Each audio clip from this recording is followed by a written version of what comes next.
লন্ডনে Golapganj social and cultural ট্রাস্টের দ্বিবার্ষিক সাধারণ সভা ও ইফতার মাহফিল অনুষ্ঠিত হয়েছে।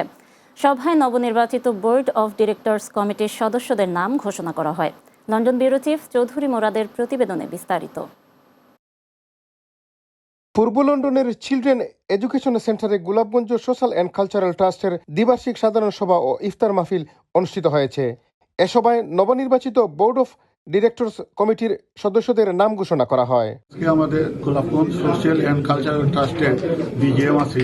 আমি যারা এখানে অ্যাটেন্ড করছেন তারা সবাইকে ধন্যবাদ দিলাম। যারা এসে উপস্থিত হয়েছেন সংগঠনের সম্মানিত সকল সদস্য এবং অতিথি যারা এসেছেন সবাইকে সংগঠনের পক্ষ থেকে অভিনন্দন ও কৃতজ্ঞতা। আমরা চেষ্টা করেছি এই সংগঠনের সার্বিক উন্নয়ন করার জন্য এবং আগামীতে যারা আসবে আমরা আশা করব তারাও যেন এই সংগঠনের সার্বিক উন্নয়ন। রবিবার 2 পর্বে অনুষ্ঠিত এ সভায় প্রথম পর্বে সাধারণ সভায় সভাপতিত্ব করেন সংগঠনের সভাপতি মোহাম্মদ দিলওয়ার হোসেন। সাধারণ সম্পাদক মাসুদ আহমদ জোয়ারদারের পরিচালনায় অনুষ্ঠিত সভার শুরুতেই পবিত্র কুরআন থেকে তেলাওয়াত করেন সহসভাপতি ইকবাল আহমদ চৌধুরী।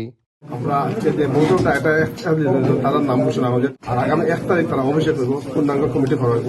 ওদিন আমরা পূর্ণাঙ্গ কমিটির নাম ঘোষণা করা হবে। আজকে আমরা ডাইরেক্টর যারা 41 জন হয়েছেন তাদের নাম আমরা ঘোষণা করব।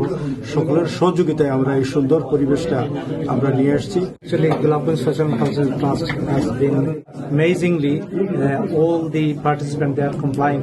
দ্বিতীয় পর্বে সভাপতিত্ব করেন প্রধান নির্বাচন কমিশনার সাংবাদিক আব্দুল মুনিম জাহেদি কেরল।